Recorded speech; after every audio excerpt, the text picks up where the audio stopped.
What's up, everybody? Chris Douglas here with You Me Spirituality, and today I have my special guest, Bailey. What's your last name? Lee. Lee, but soon to be Tom Ford. Tom Ford. Yeah! Technically Ford, but Bruning Ford. Alright, so I promised Bailey I would do a natal chart reading. We're just going to focus on the sun sign, moon sign, rising sign, and your life path number. You're an 11. 1111, make a wish.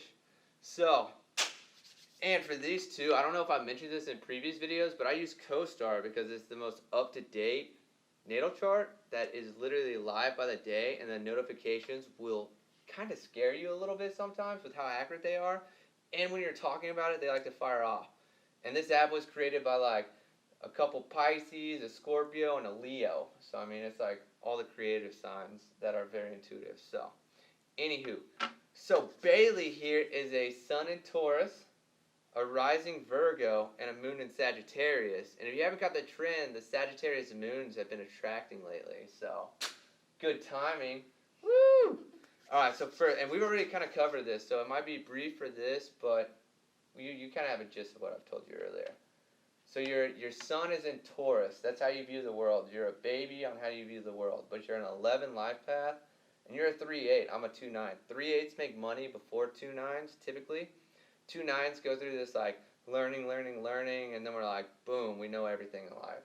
3-8s go through that process quicker with more of a kind of like a devastating experience early in life, or something like a disconnect from family early in life. Like we've talked about, like 11s typically have daddy issues. Like, so Bailey had that happen early, but it was more of an impact than like what my fatherly figure was in my life to this point. So she had it like really early. Emotionally, it's gone through what I have a lot earlier in life and is here sooner in that aspect. But Sun in Taurus, that is like your ego, how you view the world, how you read your astrology, and it's like you are, what I say earlier, slow-moving, analytical, and stubborn. Very. But that can be very, like we talked, like you're fixed too, almost, because you're so grounded, you're so stubborn. If, like we were talking earlier, Bailey likes crystals. A fixed sign in this nature would be if I was like, hey, you do crystals, you should also do this, and that. As a fixed sign, she's more resistant to be like, no, I'm good with just crystals. They're really good at staying in their lane, which is like your power. Like some people might hate how stubborn you are, but it's like your advantage. Like if people don't like it, who cares? It's like what you like and what you're best at. Mm-hmm. And then you also have your rising sign is Virgo. So everybody views Bailey as a Virgo, which is super cool too, because now you're extremely grounded how people view you, and then how you feel as well.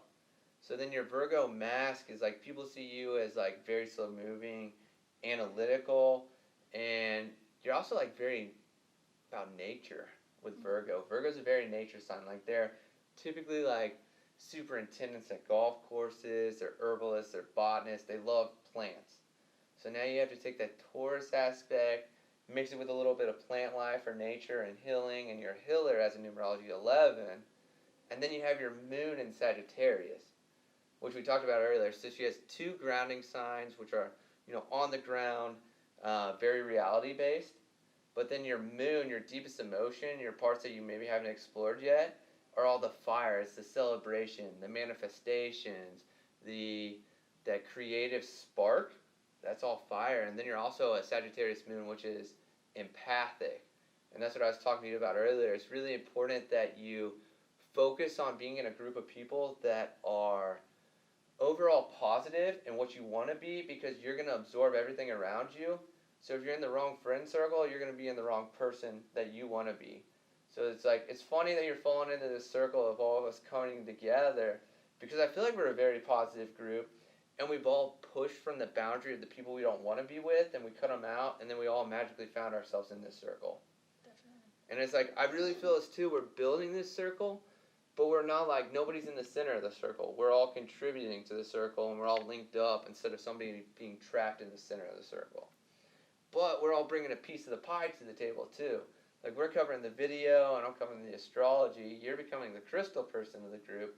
Kristen's the oil lady of the group, and we're all getting that little bit of white space, but we combined it, and now we have integrated health, which is super cool. And we all have entrepreneur signs too. So Taurus Sun is very entrepreneurial. because you're so grounded. You're such a reality-based person. Like, I'm a dreamer all the way. I gotta have Spencer or somebody else like, here, I got this idea, and then it's like, but how do we make it a reality? So that's your strength, is like you're very reality-based. Does that make sense? Mm-hmm. So then you gotta combine all these together. So you're a healer, you're stubborn, you're grounded, you like plants and nature, but you're also creative and empathic. So your goal is to like put all these together in one bucket, and then like, what is that one thing that's like sparking your mind? Do you know what that is yet? No. No? So you gotta work towards it. It might not come up right away, but then it's like endlessly think about that. Whenever you figure out your creative adventure, I know it has to do something with crystals and healing. So now you just gotta like put a little bit of each of those quadrants together to figure out what that bigger thing is.